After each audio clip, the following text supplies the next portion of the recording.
oh kodam kamu mau hidung gitu kan, atau ucing garong gitu. Tapi aku lihat satu cewek di ujung sebelah kiri, kan kita masuk toilet nih. Ya itu bukan orang, bos. Kalau dia datang, kenapa hantu lain tuh takut gitu? Dia tes selalu songong, seolah menjaga kita. Oke.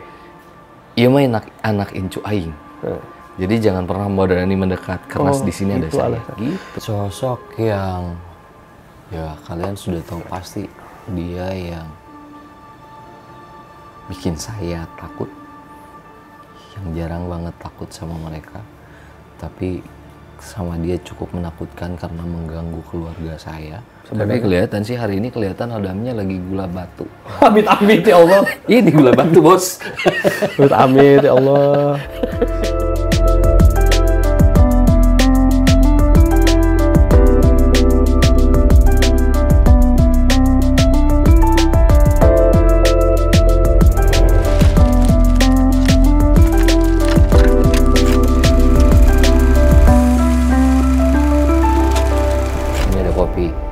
Sama teh. Ngopi apa teh? Kalau dilihat-lihat ya, kayaknya aku sih orang teh sih ya. Sorry, aku orang kopi. Oke. Tapi ini kopi susu, Jadi sama hari ini kita ngeteh ya. Jadi kita ngeteh. Biasanya mah kopi, tapi kopi hitam biasanya. Kopi hitam. Cuman karena ada kopi susu, kita ngeteh dulu. Bukan yang nggak suka kopi susu, Oke. Tapi pasnya jam segini mah minum teh. Jam segini ngomongnya. Oke. Terima kasih. Set. Tanpa gula ya? Oh, saya pakai gula. Oh, kalau saya enggak. Sip. Itu kenapa? Karena aku suka kopi, lebih suka kopi pahit. Tahu nggak kok? Kopi sama teh itu ada filosofinya. Apa tuh, Ak? Kita bisa belajar hidup dari teh sama kopi. Kopi sama teh itu tumbuhan yang tumbuh di pegunungan.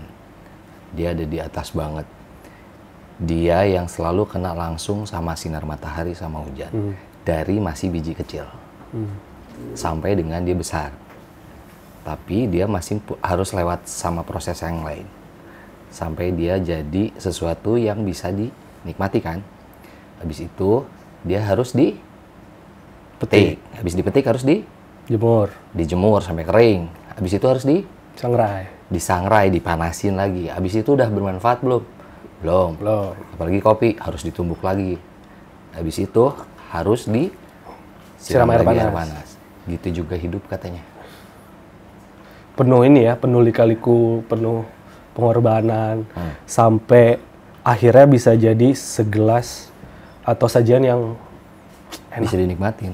Dan banyak khasiatnya sebenarnya. Ya iyalah. Mau teh, mau kopi. Kopi juga gitu. Pas dia udah diseduh, kita perlu kesabaran untuk membuat dia terpisah. Kalau orang-orang suka ngopi biasanya bilang, dari situ kita belajar untuk bersabar dan juga memisahkan antara ego dan kepintaran. Gitu filosofinya. Kodamnya tutup botol gitu. Enggak. Spek Bormio. Spak Bormio. Bit member. Iya, belakangan lagi ramai banget ngomongin Hodam kok.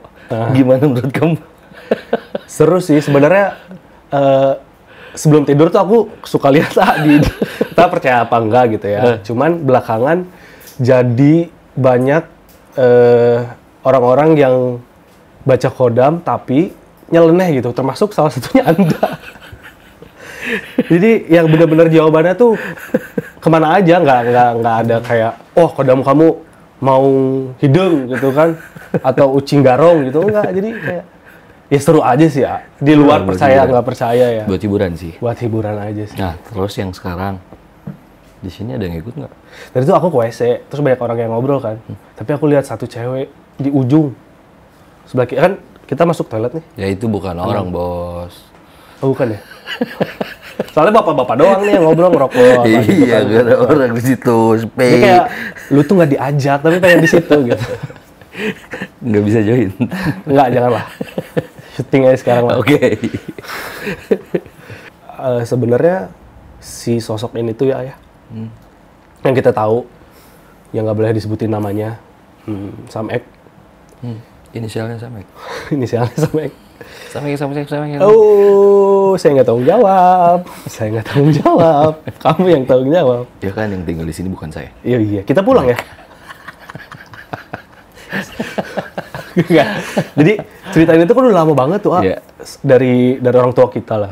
Terus sampai kita lahir, sih yang ngalamin banget ya sama Teresa. Terus nerornya kayak apa? Bahkan aku masih kecil saat itu kan. Tiba-tiba, cuma dengar cerita-ceritanya aja. Dan yang aku tahu zaman dulu tuh waktu aku kecil, case-nya tuh udahlah gitu. Dia memang seperti itu, dia bagian dari kita, ya udahlah. Nah, tapi ketika kita masuk di jurnal ini tuh, kenapa kita panggil lagi ya? Apa yang membuat kita berani untuk manggil lagi sosok itu? Iya, sebenarnya kalau nggak salah, biasanya tuh dulu kita pernah masing-masing dari kita harus bikin cerita melalui suara untuk menceritakan apapun yang pernah kita alami. Terus kalau nggak salah, Risa tuh menceritakan ini karena bagian cerita yang pernah kita lewatin. Tanpa sadar dia ceritakan itu sendiri awalnya. Terus akhirnya terjadilah yang mulai aneh-aneh itu. Akhirnya mulai discuss lah saya sama Risa waktu itu. Kira-kira ini harus gimana ya? Terus kita ngobrol panjang lebar. Ya udahlah, tanggung, saya kan aneh orangnya ya.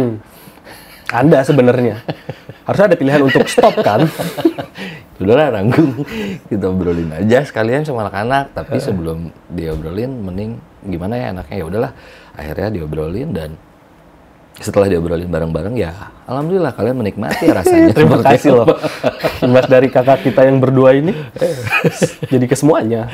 Iya, karena yang kita alamin kan, yang ngalamin waktu kita kecil itu saya sama Risa mungkin ya, karena kamu, Indi, Riri mungkin belum ngerti apa-apa. Dan ketika ini diobrolin, masa sih? Nah kan kalian yang ngerasain itu sendiri. Terus kenapa memilih cerita ini dijadikan film? Ya menarik sih, karena sebenarnya kan kita sudah mulai bisa menghandle makhluk atau hantu apa yang kita temuin sebenarnya. Nah, yang jadi masalah kan ini keluarga.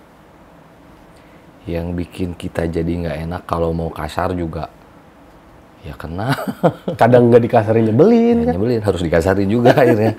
Jadi, ya complicated sih hadapin dia teh. Ngeteh dulu, Cok. Tegang saya, kalau udah ngomongin doi. Nah, dari cerita A tadi itu kan ya, dari awalnya keluarga, terus sampai di podcastin sama kita di jurnal, sampai kita bikin penelusuran segala macem. Akhirnya kan si sosok ini tuh kita setuju untuk dibuatkan film. Kayak film-film teteh yang lain lah gitu. Kemudian orang-orang nontonnya penasaran apa respon dia gitu. Setelah banyak orang yang tahu, dibaca bukunya, YouTube-nya ditonton, dan sekarang bahkan difilmin gitu. Iya, respon dia ketika sebelum difilmkan itu kan sebenarnya ditulis dulu sama Risa. Iya. Dijadikan sebuah buku. Terus dari buku itu kan biasanya kalau Risa nulis tuh harus ngobrol sama siapa yang dia tulis. Langsung ya. Sebenarnya kan posisinya waktu itu seharusnya dia sudah tidak bermain-main lagi ke rumah, tapi karena kebutuhan untuk menulis, jadi dipanggil lagi. Responnya sangat sangat gampang diajak ngobrol sebenarnya. Berarti dia menandakan bahwa dia senang ya? Seneng diceritain. diajak ngobrol, dan akhirnya buku itu juga kalau nggak salah bisa selesai cepat ya. Cepet banget itu, salah satu buku teteh yang cepet. Salah satu buku yang bisa diselesaikan Risa cepet banget. Terus pertanyaannya, kalau difilmkan gimana rasa yang dia rasain? Ya kita rasain sendiri. Baru waktu reading aja udah riweuh ikut-ikutan gitu. Iya.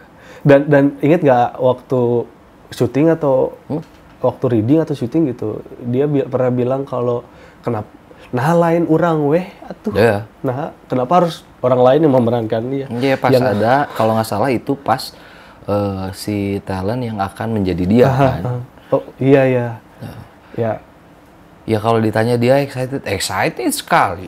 Terakhir kemarin kita penelusuran sangat happy sekali. Sekarang mulai banyak orang yang memanggil namanya dan Dan resiko ditanggung sendiri enggak sih? Tapi ada sedikit cerita menyeramkan ya, aku mau cerita sedikit karena waktu proses reading itu kan aku baru nikah. Terus ya udahlah kita tinggal serumah kan. Pulang reading, dia istriku nih si Maul kayak ngelihat ibu-ibu pakai kebaya di apartemen tuh ya. Karena emang ini kamar kita, terus ini kaca gitu, balkon, kesananya tuh langsung keluar gitu. Keluar lahan kosong gitu. Aku pikir dari situ 2 hari 3 hari pas aku lihat lebih dalam lagi, kok doi ya? Terus dia sambil lidahnya keluar, terus dia bilang mau kenalan sama istri aku sama si Maul. Nggak apa-apa, kan bayar tuh udah nggak jadi dulu. Nggak bisa. Udah beda. Itu sih, jadi dari situ tuh aku nginep di rumah kakek kan seminggu. Nah itu salah satu efek ke akunya sih kayak gitu. Ada nggak momen yang Iko inget, oh di tempat syuting mah, yang ini mah serem pisan. Tempat-tempat syuting si Jurnalisa by Risa Saraswati ini tuh semuanya serem. Di hutan lah, di sawah lah, di gedung kosong. Tapi ada satu momen yang ternyata aku nggak sadar kalau itu tuh tempat bersejarah banget kan. Di benteng itu loh. Nah, yang kalau kita syuting biasa tuh kan pasti kita ngebuka mata-matiin dan kita lihat apa yang ada di situ lah ya. Nah, dan aku penasaran kan, apa sih yang ada di sini gitu kan? Karena itu benteng bersejarah banget, benteng Belanda lah gitu ya. Ada sebenarnya sosoknya, cuman dia ngumpet di balik dinding atau di kamar, di ruangan-ruangan gitu. Kok gitu ya? Aku sempat nanya sama Bang Jeffrey kalau nggak salah. Kenapa ya mereka kayak ketakutan gitu ngeliat kita kesini? Terus nggak lama itu ada. Nah. Ini di luar konteks ya, aku pengen nanya kalau dia datang kenapa hantu lain tuh takut gitu? Iya, karena dia merasa jadi bagian kita. Jadi terkadang berdekatan dengan kita, jadi yang di sekeliling kita yang hantu-hantu lain itu akan ngerasa takut karena hodamnya gitu. Hodam yang nggak mau juga sih. Seolah hodamnya gitu, seolah teh. Jadi mereka nggak berani deketin kita. Nah, terus yang bikin mereka semakin takut karena penampakannya juga sudah aneh. Sih. Terus dia selalu songong, seolah menjaga kita. Iya mah anak incu aing. Jadi jangan pernah berani mendekat karena di sini ada saya. Gitu. Ya karena beberapa kali syuting kalau ada dia. Ya bukan cuma waktu syuting di lokasi di YouTube juga kan gitu juga. Sama. Iya. Sama. Lokasinya. Ini emang agak menyebalkan. Ya, lokasi itu emang menyeramkan karena memang bangunan yang udah lama ada, terus udah banyak kosong kejadian juga cukup lama dan story-nya juga kan menyeramkan di situ. Kalau pernah tahu nggak? Kan film Risa tuh udah ada beberapa ya yang sudah dibuat. Terus akhirnya lahirlah si Jurnalisa ini. Terus dengan format mockumentary. Menurut kamu kenapa sih harus diginiin? Mungkin biar kita nyajiin suatu tayangan yang nggak jauh beda dari apa yang kita kerjakan di YouTube gitu. Mockumentary itu kan kayak semi dokumenter gitu ya. Jadi biar orang-orang nggak dan yang ada di dalam mockumentary Jurnalisa by Risa Saraswati ini tuh kita semua gitu, orang-orang talent-talent di YouTube. Jadi biar orang-orang nggak terlalu kaget dan terbiasa dengan terlalu kaget. Cuman maksudnya terlalu kaget dengan acting kita yang keren gitu. Paham nggak sih? Karena kita kan bukan pemain film nih. Ya biar menyajikan hal-hal yang beda dari film-film teteh yang terdahulu gitu kan. Jadi si sosok ini tuh setelah tahu mau dibikin film gitu ya, kan banyak orang yang tahu namanya, banyak orang yang nyebut. banyak orang mungkin penasaran pengen tahu nih sosoknya seperti apa. Apakah orang-orang yang nyebut, yang kepikiran terus atau penasaran tuh akan didatangi si You Know Who ini nggak sih? Sebenarnya pertanyaan ini sama dengan podcast yang pertama kali kita buat. Waktu itu dengan cerita aja banyak yang komplain karena merasa didatangi dan diganggu. Oh, ingat. Mungkin film ini mewakili apa yang terjadi sama mereka dulu. Di mana penasaran mereka membuat akhirnya bertemu dengan sosok ini. Jadi kalau ditanya mungkin nggak sih ketemu? Mungkin bisa jadi ya. Kemungkinannya cukup besar berarti. Mungkin dong. Biasanya kalau aku pribadi nih ya, suka nih ya, biar mungkin yang nonton tahu kalau ada dia. Ya aku rasanya sih pusing, sakit kepala, biasanya gitu, mual, dan badan tuh nggak enak banget. Tapi nggak sedikit kok yang mereka nggak cuman gitu doang, sampai ngelihat wujudnya ada itu. Itu lebih parah. Males sih. Ya, perhatikan saja di atas lemari kalian. Nah, biasanya gitu. Di atas meja belajar. Tiba-tiba jongkok. Ya, tapi yang sering sih di depan toilet kalau tengah malam. Film Teteh udah berapa ya? Banyaknya lumayan ya. Banyak lah, dari buku yang dia buat terus dibuat film banyak. Sampai akhirnya keluar si film ini tuh apa yang ngebedain gitu, kayak ya udah gas gitu. Di luar cerita yang sangat menyeramkan menurut kita semua. Oke. Dari film-film Risa sebelumnya sih mungkin yang diangkat adalah cerita Risa sendiri ya.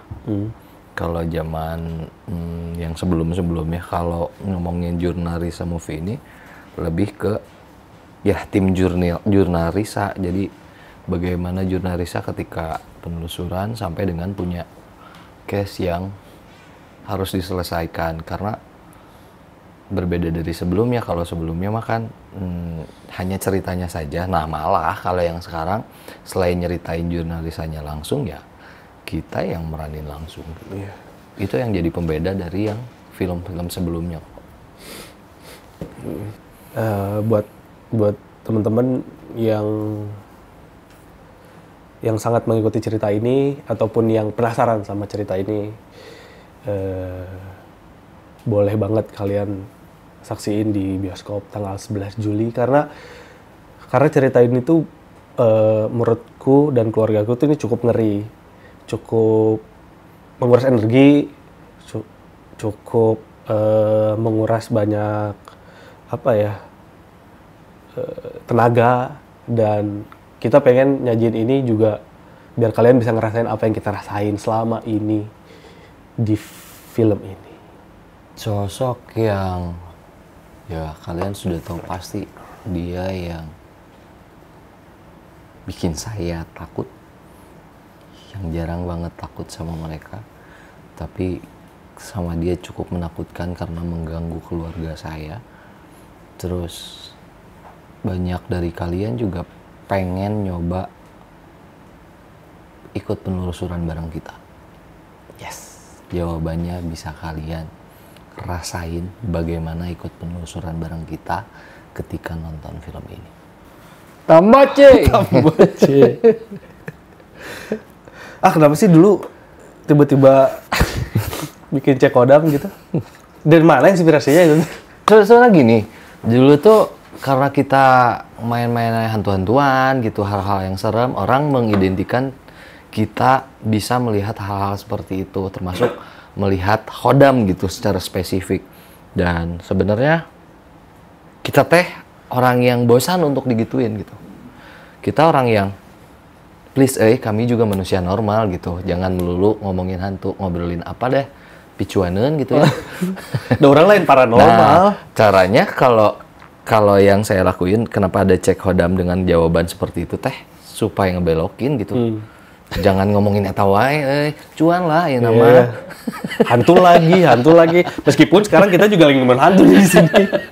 Ya, jadi ngomongin cek khodam biar mereka akhirnya tidak ngambek karena kita tolak, karena saya tolak untuk jawab pertanyaan mereka. Jadi akhirnya saya belokin ke situ. Ya alhamdulillahnya mengawali itu teh membuat mereka jadi ketawa malah. Yang terlalu serius lah dengan kodam ya. Apa sih manfaatnya kodam? Tapi kelihatan sih hari ini kelihatan kodamnya lagi gula batu. Amit-amit ya Allah. Ini gula batu bos. Amit-amit ya Allah. Ya, Prep tuh apaan sebenarnya? Yang ngerti ya? Apa? Prep tuh apaan sebenarnya? Iya ada jin. Konsepnya? Sebenarnya kodam itu jin pendamping yang Jin tuh udah ada. Katanya ya. Atau enggak turunan dari kakek siapa, lu dikasih penjaga, kata gitu. Mau bakal ada. ada tuh sih kelihatan sih. Ada. Ada nih, ada. Bohong. Ada Mio. Pocong boti. Rapot mbak. Makanya saya bilang waktu itu pembelian bisa pay letter. Terus pengiriman dengan Kuyang Express. Oke.